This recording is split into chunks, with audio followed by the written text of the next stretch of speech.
All right, so picture this, okay? You're walking down a street in Santiago, Chile. It's 1972. And you see this piece of graffiti, and it just stops you in your tracks. Yeah. And the graffiti simply says, Jakarta is coming. Oh, wow. Now, most folks probably just think of Jakarta as the capital of Indonesia, right? Yeah. Like a place on a map. Right. But in this context, it wasn't about geography at all. Mm. It was meant as a threat, this really chilling prophecy of something terrible on the horizon. I mean, it's fascinating, right? Like right from the start, just the name of a city, how does that become so loaded? Yeah. So ominous, and it's really speaks to like a hidden history. And that's what we're going to try to dig into today. Yeah. So to understand this unsettling message, we're taking a deep dive into Vincent Bevins' book, The Jakarta Method, Washington's anti-communist crusade, and the mass murder program that shaped our world. Now, Bevins takes a look at the Cold War through this really, really unsettling lens. He focuses on the mass killings in Indonesia, and then he zooms out and shows how those events reverberated across the globe, all the way to that graffiti in Chile. And Bevins wrote this for you, even if you're not, a history buff or whatever. It's very approachable. But the thing is, the research is so deep. Like he's got firsthand accounts, archival discoveries, all that. So even if you think you know a thing or two about the Cold War, you're probably going to find something pretty surprising in here. So think of this deep dive like your mission. We're trying to help you understand how this horrific series of events in Indonesia turned the name Jakarta into this global warning cry, thousands of miles away. And we're going to kind of break down the essential elements, those aha moments, so you can really get the profound significance of this word. You know what I mean? Yeah. Without getting bogged down in too much detail, this is about uncovering this obscured but incredibly impactful part of the Cold War and how it shaped the world we live in today. Okay, well, let's unpack this, this ominous beginning. Why don't we start by setting the stage a little bit? Yeah. So think about the United States after World War II. Yeah. They just kind of suddenly emerge as this dominant global power, and it was pretty unexpected in a lot of ways. Yeah, it's actually kind of mind-blowing when you think about it. Here's this relatively young nation, right? A former colony itself, a Western European settler colony. Yeah. And boom, they're the most powerful entity on the planet. Just a century before that, they were still incorporating territories.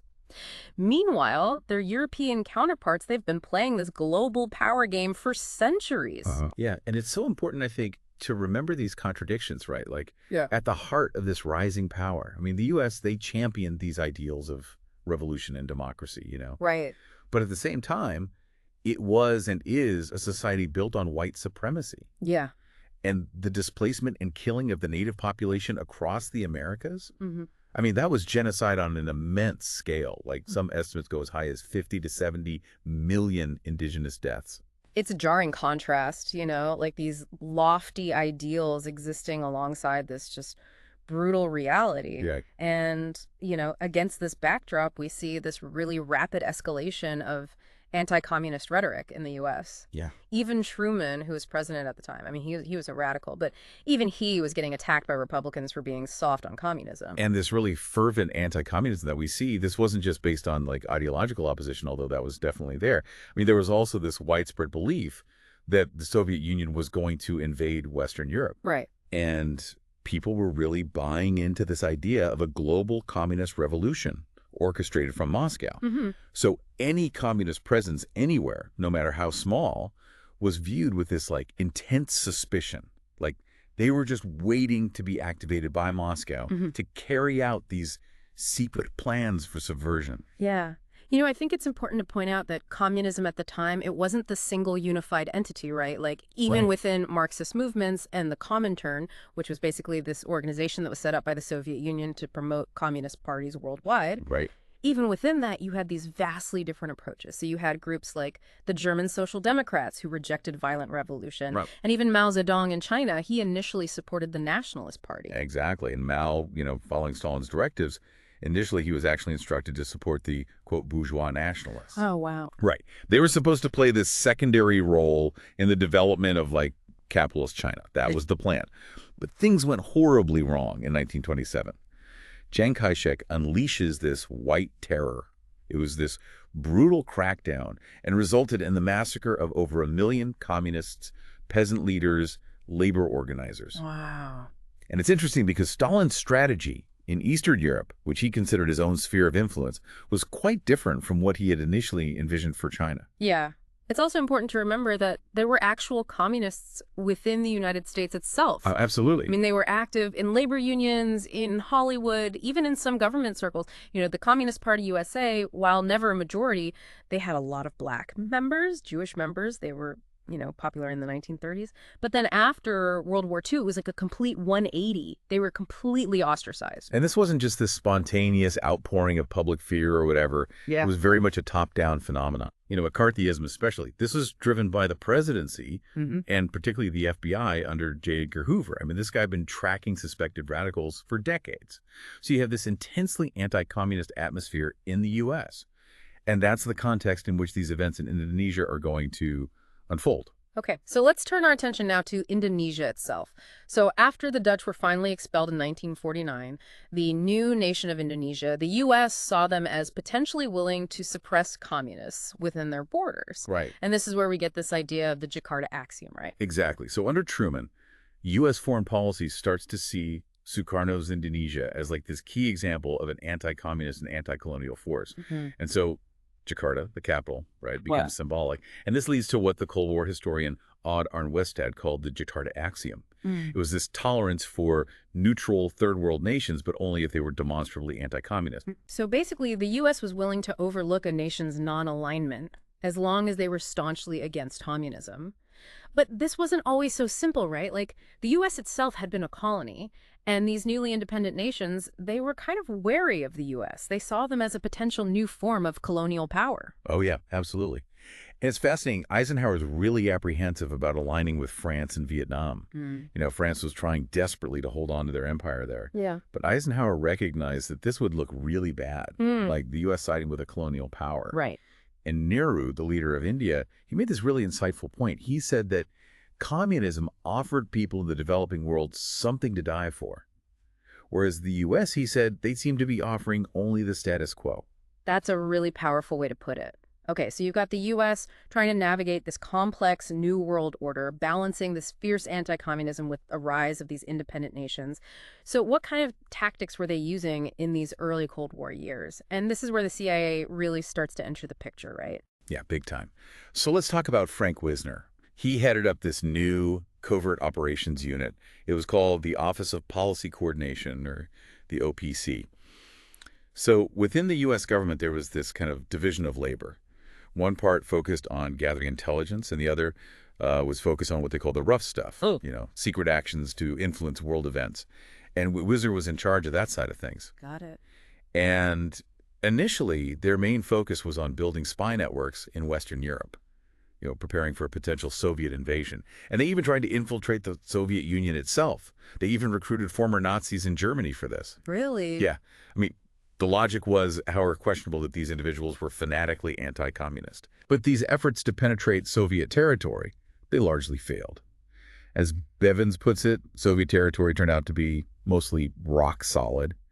So if the U.S. wanted to actively fight communism, which they were determined to do, they had to look elsewhere. And the Third World became that battleground. The problem was, a lot of these U.S. operatives, they didn't really understand the cultures or political landscapes of the Third World. Doesn't sound like a recipe for success. So what are some early interventions that give us a better sense of how they operated? So you got Iran in 1953 with Operation Ajax, which led to the overthrow of Mossadegh. Then you have the Philippines, where they helped suppress the Huk Rebellion. And then Guatemala in 1954 with the ouster of Arbenz.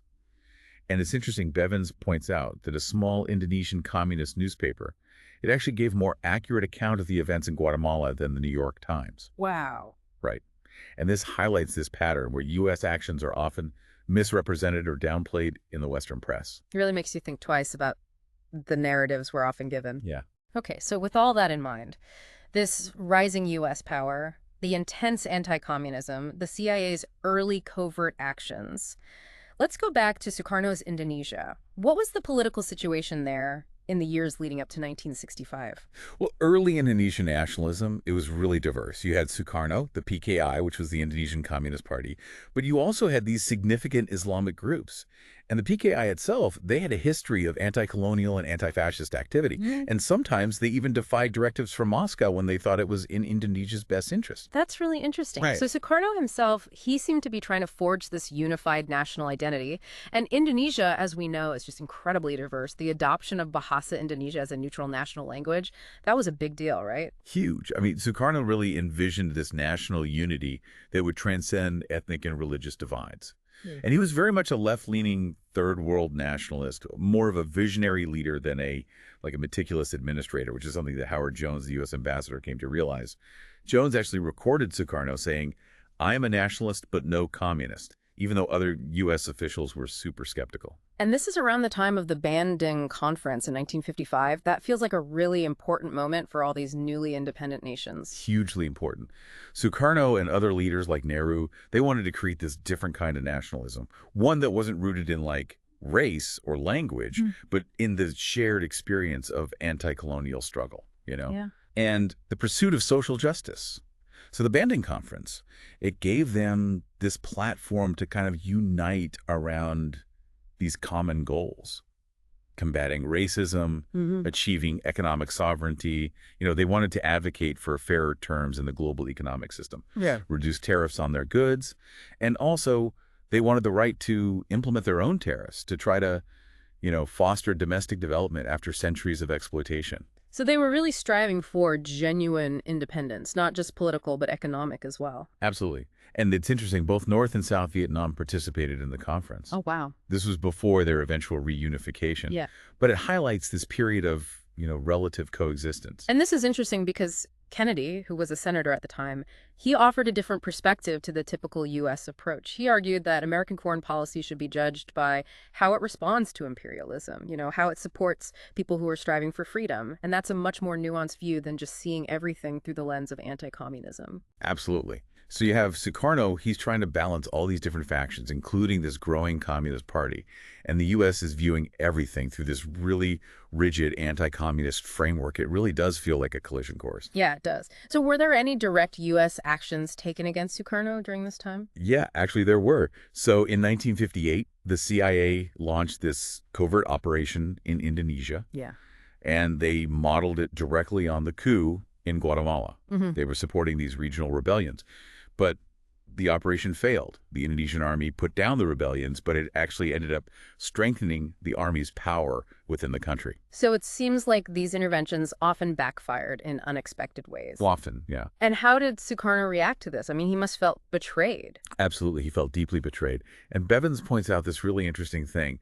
There was this American tendency, maybe rooted in this black and white worldview, to see things in these absolute terms with very little tolerance for ambiguity or different perspectives.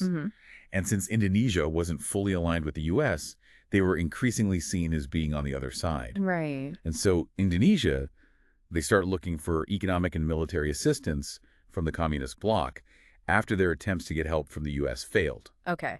So the U.S. wasn't just using military or economic pressure. They were also trying to undermine Sukarno's legitimacy in other ways. Absolutely. The CIA even hired this Hollywood film crew. What? Yeah, to try to spread rumors about Sukarno's personal life, hoping to damage his reputation. Oh, wow. And meanwhile, the Indonesian military, which was the most vehemently anti-communist force in the country, they're forging closer and closer ties with Washington. And this growing military influence, it actually played a role in the cancellation of planned elections in 1959. So it sounds like the U.S. was actively cultivating these relationships within the Indonesian military. Oh, yeah, big time. So you had programs like the Ford Foundation Fellowships, which brought these young Indonesian economists to the United States. And even more significantly, there were these military exchange programs where Indonesian officers were, in Benny's recollection, seemingly being groomed to be anti-Sukarno generals. Wow. Right. They were getting this advanced training, exposed to American perspectives, and a lot of them did become deeply anti-communist during their time in the U.S. So you have this growing division within Indonesia, Sukarno leaning left, the military aligning with the U.S., and the U.S. is trying to shape the situation. What about U.S. policy towards Indonesia under different administrations? Did it change at all? Yeah, it did. So Kennedy initially, he had this more nuanced approach towards Sukarno in Indonesia. He maybe had a better understanding of his nationalist motivations. Howard Jones felt that Kennedy was kind of a rare ally in Washington, someone who really recognized the complexities of this post-colonial world. He even thought a visit by Kennedy to Jakarta could have really improved relations. But then, after Kennedy was assassinated, Johnson's administration came in, and they were much less engaged and less sympathetic towards Sukarno. Jones actually later reflected with regret on this shift. He felt that Johnson didn't really grasp the nuances of Indonesia in the same way that Kennedy did. It's almost as if the stage is being set for a major upheaval. Yeah. But before we get there, Bevins also talks about another country, Brazil, as kind of a parallel case study in anti-communist intervention.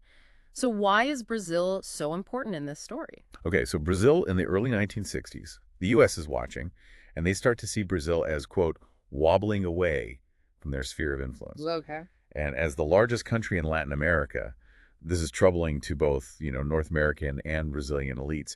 And unlike Indonesia, the U.S. didn't have to create this whole anti-communist movement in Brazil. There were already these really strong conservative political forces that they could work with. And of course, we can't forget about Brazil's history of slavery, a long and brutal history of slavery, which, lasted much longer and involved many more enslaved people than in the U.S. And that really shaped their social and political landscape, right? It led to these deep-seated inequalities that still persist today. Exactly. And even earlier than that, Getulio Vargas had implemented some left-leaning policies that had already provoked this hostile reaction from the U.S. Okay, so let's fast forward now to the early 1960s. We have the presidencies of Quadros and Goulart, also known as Django. What were the main concerns that the U.S. had about their leadership?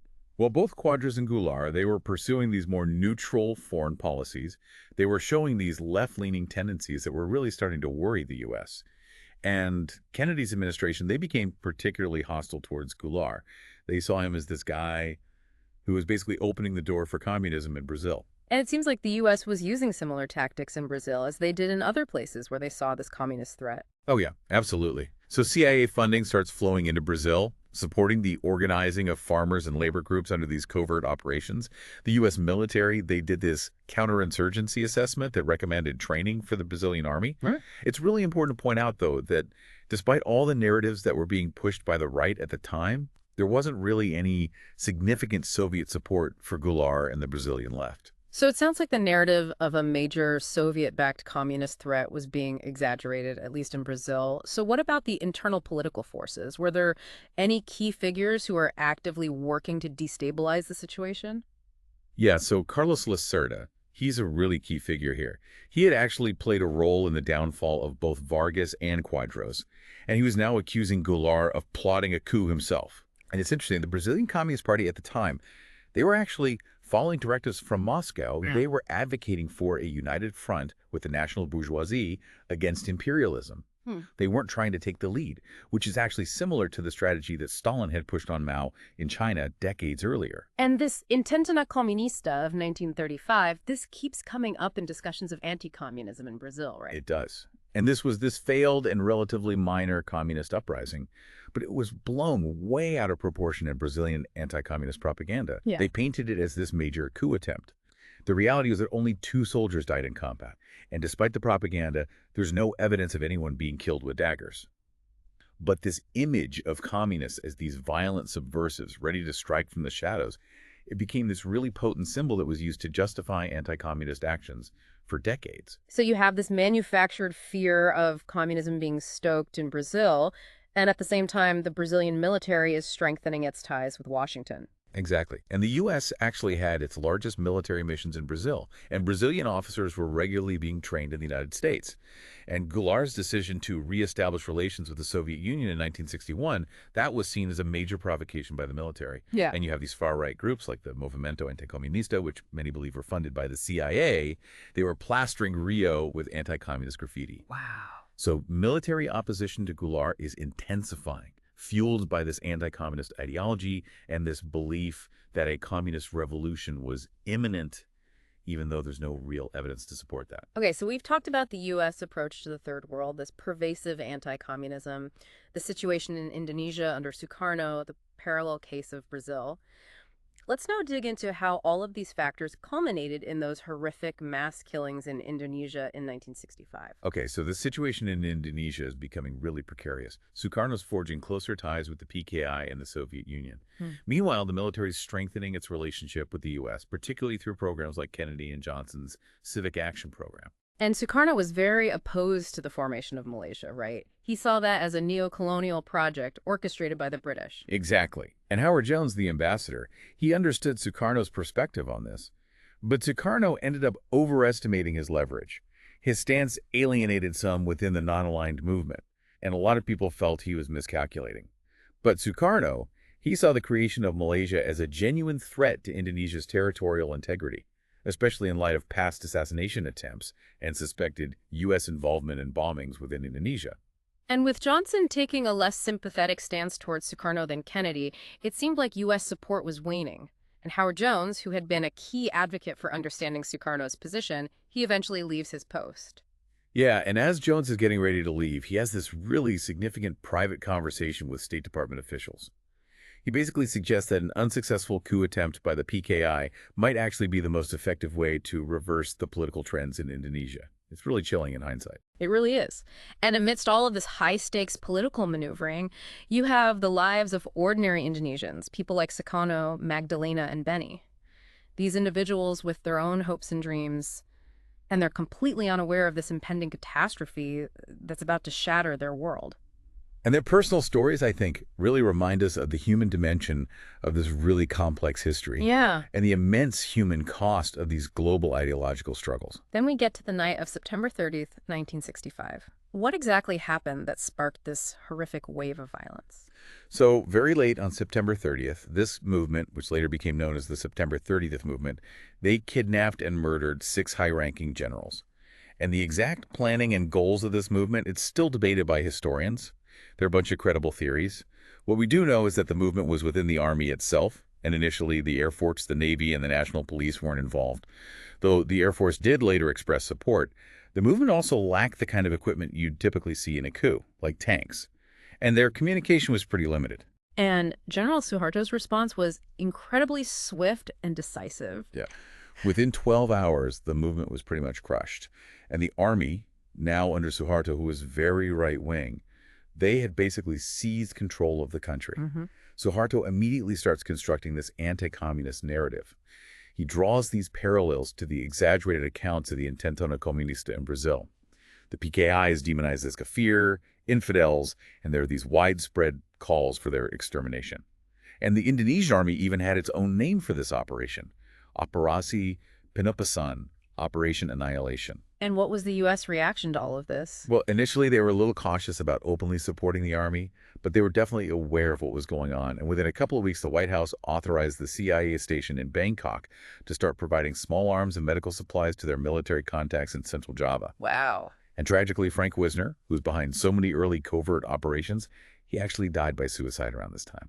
So what followed was just this horrifying wave of mass arrests, torture, and killings of anyone suspected of being a communist or sympathizing with communists, all across Indonesia. I mean, the scale of the violence is just mind-boggling. Yeah, it's hard to even comprehend. Hundreds of thousands of people were killed. You have individuals like Sukarno getting arrested. Groups like Banser, which was this nationalist youth organization, they played a particularly brutal role. Indonesian citizens of Chinese descent were targeted. The brutality in places like Bali was just horrific. And internal U.S. government memos from this time, they show that their main concerns were avoiding support for Sukarno, ensuring that American oil companies could continue operating in Indonesia, and providing covert advice and assistance to anti-communist groups. Wow. And State Department officials, they were clearly aware of the brutality. One memo even says, razors, razors, razors, a grave for 1,000 people. That's chilling. And Suharto also deliberately engineered hyperinflation to weaken Sukarno even further. And it's really disturbing how the Western media portrayed all of this. Right. It's awful. The mainstream Western media largely framed the violence as these spontaneous outbursts of natives running amok. They completely ignored the organized nature of the violence and the fact that it was state-sponsored. And this massive propaganda campaign, orchestrated by Suharto, with, as Bevins details, quite a lot of help from the West. Yeah. This kind of Orientalist framing, it allowed external actors to kind of wash their hands of any responsibility. Hmm. And the brutality against women, including members of Gurwani, the women's movement, was just horrific. Widespread sexual violence, mutilation. And the international reaction, it seemed to be largely one of silence or even justification from some. Yeah, and some in the Soviet orbit, they actually rationalized the killings. Yeah. Maybe they saw the PKI as having made some strategic errors. And tragically, Indonesian students studying in the Soviet Union, they were pressured to condemn their own country, and they ended up stateless. They couldn't go back home. So Suharto consolidates his power amidst this unimaginable bloodshed. And American companies, they still have these major interests in Indonesia. What were the long-term repercussions of these events, both in Indonesia and globally? So American companies, yeah, they were eager to keep doing business. And Suharto, he was happy to agree to an international investment conference. Meanwhile, you still had at least 1 million Indonesians imprisoned in concentration camps. And conditions were terrible. The Third World Movement, which had held so much promise, it starts to fall apart, with key leaders like Nehru and Sukarno being ousted or assassinated. Anti-communist networks like the World Anti-Communist League, they start to become more powerful. And the consequences of all this, they went way beyond Indonesia's borders, didn't they? And that's where that Jakarta is coming. Graffiti in Chile becomes so chilling. Right. In Chile, the 1964 presidential campaign against Allende was incredibly violent, and it was a clear demonstration of Washington's opposition to any left-leaning movements. And this threat of Jakarta, this swift and brutal elimination of communists, it became a theme in right-wing rhetoric in Chile, Right. leading up to the 1973 coup. Wow. And there were these striking parallels between the coups in Brazil in 1964 and Chile in 1973. You have the U.S. funding opposition groups. You have right-wing media spreading these narratives about a left-wing takeover. Right. Pinochet himself, he admired the Indonesian method. And when the coup against Allende happened, the violence that followed, the mass killings, the disappearances, it confirmed that Jakarta had arrived in Chile. And Carmen Hertz's personal experience, it's just heartbreaking. It's so chilling to see how Jakarta went from a name on a map to this symbol of brutal political repression. This method that was actively exported and used to instill fear across continents. And Benny, the Indonesian student we talked about earlier, he had this horrifying realization in Santiago. He saw that Jakarta didn't mean cosmopolitanism or third world solidarity anymore. It meant savage elimination. And it's disturbing to know that the U.S. was actively training Indonesian military officers in this fanatical anti-communism. Right. And even as the U.S. was withdrawing from Vietnam, they continued to support these vehemently anti-communist regimes around the world. The invasion of East Timor is a perfect example. And Brazil's Operation Condor, this network of state-sponsored terror, it spreads across South America. Even the assassination of Orlando Letelier in Washington, D.C. shows how far this violence reached. And the brutal civil war in Guatemala just underscores the sheer scale of U.S.-backed violence in Latin America, which, as Bevins shows, was actually much greater than any violence backed by the Soviet Union in the region. And the Third World Movement, their hopes for genuine economic equality, they were crushed. The gap between the First and Third World actually widened during this period. It's a tragedy. And the current global economic system, it's been shaped by these events in Indonesia and Brazil. Alternative models for development were suppressed. Many developing nations experience what we now call lost decades of economic progress. And people who believed in democracy, who trusted the U.S., they were annihilated. And this fanatical anti-communism, it's proving to be incredibly enduring. The ghosts of this history, they still haunt places like Bali, even if most tourists have no idea. Yeah. And in Indonesia, the struggle for justice and recognition for the survivors is still ongoing. Many are still waiting for a public apology. And as we've talked about, the very definition of communism meant different things in different parts of the world. So to sum it all up, Jakarta became this terrifying code word for the brutal suppression of leftist movements, this method of mass killing and political extermination that was exported and instilled fear all over the globe. It's a dark and largely forgotten chapter of the Cold War, and its impact on the developing world was devastating. And for you, the listener, I think this deep dive shows how historical events, even those that seem far away and long ago, have shaped the world we live in today. Absolutely. The story of Jakarta challenges our understanding of the Cold War, and it forces us to confront the horrific consequences of ideological conflict. One final thought. I want you to consider this. What other unseen histories are shaping our reality right now? What other seemingly localized events have had these global and lasting impacts that we're only beginning to understand? Hmm. And what responsibility do we have as informed individuals to uncover and acknowledge these hidden narratives? That's a really good question to think It about. is. It's something to ponder.